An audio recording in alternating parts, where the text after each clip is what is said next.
ಮಾನವೀಯತೆ ಎಂಬುದು ಮರೀಚಿಕೆಯಾಗುತ್ತಿರುವ ಈ ಕಾಲಘಟ್ಟದಲ್ಲಿ ಲಾಭದ ಆಸೆಗೆ ಬಿದ್ದ ವ್ಯಕ್ತಿಯೊಬ್ಬರು ಸುಮಾರು 25 ವರ್ಷಗಳಿಂದ ಬಳಕೆಯಲ್ಲಿದ್ದ ಸಾರ್ವಜನಿಕ ರಸ್ತೆಯನ್ನೇ ಮುಚ್ಚಿ ರಾಧಾಂತವನ್ನು ಸೃಷ್ಟಿಸಿದ್ದಾರೆ. ಹೌದು, ಇದರಿಂದಾಗಿ ಎಂಡೋಸಲ್ಫಾನ್ ಬಾಧಿತ ಬಾಲಕನೊಬ್ಬ ಚಿಕಿತ್ಸೆಗಾಗಿ ಆಸ್ಪತ್ರೆಗೆ ಹೋಗಲು ದಾರಿ ಇಲ್ಲದೆ ಪರದಾಡುವಂತಾಗಿದೆ. ಅಷ್ಟಕ್ಕೂ ಈ ಅಮಾನವೀಯ ವರ್ತನೆ ಎಲ್ಲಿ ನಡೆದಿದ್ದು ಅಂತೀರಾ? ಈ ವರದಿ ನೋಡಿ. ಹೌದು, ಇದು ಪುತ್ತೂರು ತಾಲೂಕಿನ ಕೊಡಿಪ್ಪಾಡಿ ಗ್ರಾಮದ ಬಾಯಂಬೆ ಅನ್ನೋ ಪ್ರದೇಶ. ಇಲ್ಲಿ ಖಾಸಗಿ ವ್ಯಕ್ತಿಯೊಬ್ಬರು ತನ್ನ ವರ್ಗ ಜಾಗವನ್ನ ತುಂಡು ಭೂಮಿಗಳಾಗಿ ಸೈಟ್ಗಳಾಗಿ ಪರಿವರ್ತಿಸಿ ಹಲವರಿಗೆ ಮಾರಾಟವನ್ನ ಮಾಡಿದ್ದಾರೆ.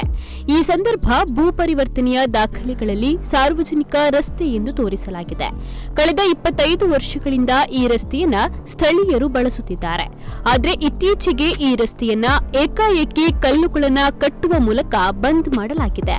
ರಸ್ತೆಯಲ್ಲಿದ್ದ ಮಳೆ ನೀರು ಹರಿಯುವ ಮೋರಿಗಳನ್ನ ಮಣ್ಣು ತುಂಬಿಸಿ ಮುಚ್ಚಲಾಗಿದೆ ಎಂಬ ಗಂಭೀರವಾದ ಆರೋಪವೊಂದು ಕೇಳಿಬಂದಿದೆ. ಸದ್ಯ ಈ ರಸ್ತೆ ಮುಚ್ಚಿರುವುದರಿಂದ ಅತಿ ಹೆಚ್ಚು ತೊಂದರೆಗೆ ಒಳಗಾಗಿರೋದು ಸ್ಥಳೀಯ ನಿವಾಸಿ ಹರೀಶ್ ಭಟ್ ಅವರ ಪುತ್ರ 10 ವರ್ಷ ಪ್ರಾಯದ ಶಿವಶಂಕರ. ಈ ಬಾಲಕ 70% ಅಧಿಕ ಪ್ರಮಾಣದಲ್ಲಿ ಎಂಡೋಸಲ್ಫಾನ್ ಪೀಡಿತನಾಗಿದ್ದು ಓಡಾಡಲು ಅಶಕ್ತನಾಗಿದ್ದಾನೆ. ಮಗುವನ್ನ ನಿಯಮಿತವಾಗಿ ಆಸ್ಪತ್ರೆಗೆ ಕರೆದುಕೊಂಡು ಹೋಗಲು ಇದೇ ರಸ್ತೆ ಆಸರಿಯಾಗಿತ್ತು. ಈಗ ರಸ್ತೆ ಬಂದ್ ಆಗಿರುವುದರಿಂದ ಬಾಲಕನನ್ನ ಹೊತ್ತುಕೊಂಡು ಕಿಲೋಮೀಟರ್ಗಳಷ್ಟು ಸುತ್ತು ಬಳಸಿ ಹೋಗಬೇಕಾದ ದಯನೀಯವಾದ ಸ್ಥಿತಿ ನಿರ್ಮಾಣವಾಗಿದೆ. ನನ್ನ ಮಗನ ಜೀವದ ಜೊತೆ ಚೆಲ್ಲಾಟವಾಡಲಾಗುತ್ತಿದೆ ಎಂದು ಪೋಷಕರು ಕಣ್ಣೀರನ್ನ ಹಾಕ್ತಾ ಇದ್ದಾರೆ. ನಾವಿಲ್ಲಿ ವಾಸ ಮಾಡಿ ಶುರು ಮಾಡಿ ಒಂದು 17ರಿಂದ 20-25 ವರ್ಷದಷ್ಟು ಇಲ್ಲಿ ಆಯಿತು ಸಾಧಾರಣ ವಾಸ ಮಾಡಲಿಕ್ಕೆ. ಇವರು ಇಲ್ಲಿಯೇ ಇರುವವರು ಮೊದಲಿನ ಮೂಲ ನಿವಾಸಿಗಳಿವರು. ವಿಶೇಷವಾಗಿ ನನ್ನ ಮಗನಿಗೆ ಎಂಡೋಸಲ್ಫಾನ್ ಪೀಡಿತನಾಗಿದ್ದಾನೆ. ಹಾಗಾದ ಕಾರಣ ಈ ರಸ್ತೆಯಿಂದಾಗಿ ನನ್ನ ಮಗನನ್ನು ಹೊತ್ತುಕೊಂಡು ಹೋಗ್ಲಿಕ್ಕೆಲ್ಲ ಸುಲಭ ಆಗ್ತದೆ, ಅವನಿಗೆ ನಡಿಲಿಕ್ಕೆಲ್ಲ ಕಷ್ಟ ಆಗ್ತಾ ಉಂಟು. ನಾವು ಸಾಧಾರಣ ಒಂದು 25 ವರ್ಷದಿಂದ ಈ ರಸ್ತೆ ಉಂಟು.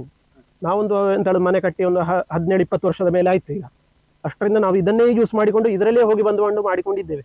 ಈಗ ಏಕಾಏಕಿಯಾಗಿ ಬಂದ್ ಮಾಡಿದ್ದಾರೆ ಇದನ್ನು. ಇದು ಅಂತ ಕ್ರಾಸಿಂಗ್ ರಸ್ತೆ ಆಗಿರುವಂಥ ರಸ್ತೆ. ನಮ್ಮ ಅಂತ ಹೇಳೋದು ಕಾರ್ಜಾಲು ರಸ್ತೆ ಬರೀ ಸಪುರ ಅಗಲ ಕಡಿಮೆ, 2 ಕಾರು ಪಾಸ್ ಆಗುದಿಲ್ಲ ಅಲ್ಲಿಂದ ಅಲ್ಲಿಗೆ.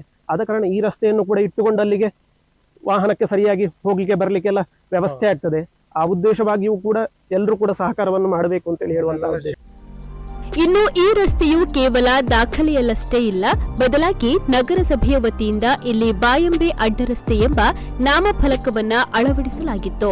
ರಸ್ತೆಗೆ ಇಂಟರ್ಲಾಕ್ ಹಾಕಲಾಗಿದ್ದು, ರಸ್ತೆಯ ಕೆಳಭಾಗದಲ್ಲಿ ನಗರಸಭೆಯ ನೀರಿನ ಪೈಪ್ ಕೂಡ ಹಾದು ಹೋಗಿದೆ. ಬೀದಿ ದೀಪಗಳ ವ್ಯವಸ್ಥೆಯೂ ಇಲ್ಲಿದೆ. ಇಷ್ಟೆಲ್ಲ ಸರ್ಕಾರಿ ಸೌಲಭ್ಯಗಳಿರುವ ರಸ್ತೆಯನ್ನ ಖಾಸಗಿ ವ್ಯಕ್ತಿಗಳು ಅಕ್ರಮವಾಗಿ ಮುಚ್ಚಿರುವುದು ಕಾನೂನಿನ ಉಲ್ಲಂಘನೆಯಾಗಿದೆ ಎಂದು ಸ್ಥಳೀಯರು ದೂರಿದ್ದಾರೆ. 10-25 ವರ್ಷದಿಂದ ಓಪನ್ ಇದ್ದ ರಸ್ತೆಯನ್ನು ಸಾಧಾರಣ ನಿನ್ನೆ ಮೊನ್ನೆಯಿಂದ ಬಂದ್ ಮಾಡಿ ಏಕಾಏಕಿ ಬಂದ್ ಮಾಡ್ಲಿಕ್ಕೆ ಹೋಗಿದ್ದಾರೆ ನನ್ನ ಜಾಗೆ ಅಂತ ಹೇಳ್ಕೊಂಡು. ನಮಗೆ ಎಲ್ಲರಿಗೂ ಹೋಗುವ ಬರೋರಿಗೆಲ್ಲ ಭಾರಿ ತೊಂದರೆ ಆಗ್ತಾ ಉಂಟು. ಆಚೆಯಿಂದ ನನ್ನ ಜಾಗೆ ಅಂತ ಹೇಳ್ತಾ ಇದ್ದಾರೆ. ಆಚೆಯಿಂದ ನನ್ನ ಜಾಗೆ ಉಂಟು, ನನ್ನದು ದರ್ಕಾಸಲ್ಲಿ ರೋಡ್ ಉಂಟು. ನಾನೀಗ ಬಂದ್ ಮಾಡ್ಲಿಕ್ಕೆ ಆಗುತ್ತೆ. ಈ ನಡುವೆ ಸ್ಥಳೀಯ ನಿವಾಸಿಗಳು ಕಂದಾಯ ಇಲಾಖೆ, ಪೊಲೀಸ್ ಇಲಾಖೆ ಹಾಗೂ ನಗರಸಭೆಗೆ ದೂರು ನೀಡಿದ ಹಿನ್ನೆಲೆಯಲ್ಲಿ ಅಧಿಕಾರಿಗಳು ಸ್ಥಳಕ್ಕೆ ಧಾವಿಸಿದ್ದಾರೆ. ಕಂದಾಯ ನಿರೀಕ್ಷಕ ಚಂದ್ರನಾಯ್ಕ, ಗ್ರಾಮ ಕರ್ಣಿಕ ಹಕೀಬ್ ಹಾಗೂ ಸಿಬ್ಬಂದಿ ಸ್ಥಳ ಪರಿಶೀಲನೆಯನ್ನು ನಡೆಸಿ ಸರ್ಕಾರಿ ವ್ಯವಸ್ಥೆಯಲ್ಲಿ ರಸ್ತೆ ಇರುವುದು ಸ್ಪಷ್ಟವಾಗಿ ಕಂಡುಬಂದ ಹಿನ್ನೆಲೆಯಲ್ಲಿ ರಸ್ತೆಯನ್ನ ತೆರವುಗೊಳಿಸಲು ಸೂಚಿಸಿದ್ದಾರೆ. ಇದಕ್ಕೆ ರಸ್ತೆಗೆ ಕಲ್ಲು ಅಡ್ಡವಿಟ್ಟು ಬಂದ್ ಮಾಡಿದ ವ್ಯಕ್ತಿಯು ಒಮ್ಮೆ ಒಪ್ಪಿ ಜೆಸಿಬಿ ಮೂಲಕ ಕಲ್ಲು ತೆರವುಗೊಳಿಸುವ ಕಾರ್ಯವನ್ನು ನಡೆಸಿದರು. ಆದರೆ ಇದೀಗ ಮತ್ತೆ ಖ್ಯಾತಿ ತೆಗೆದಿದ್ದಾರೆ.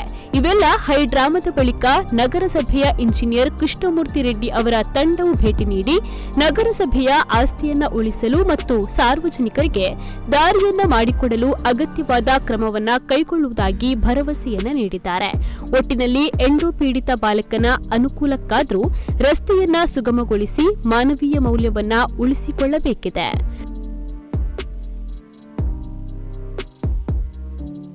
ಶರತ್ ಪುತ್ತೂರು, ನಮ್ಮ ಕುಡ್ಲ 24x7.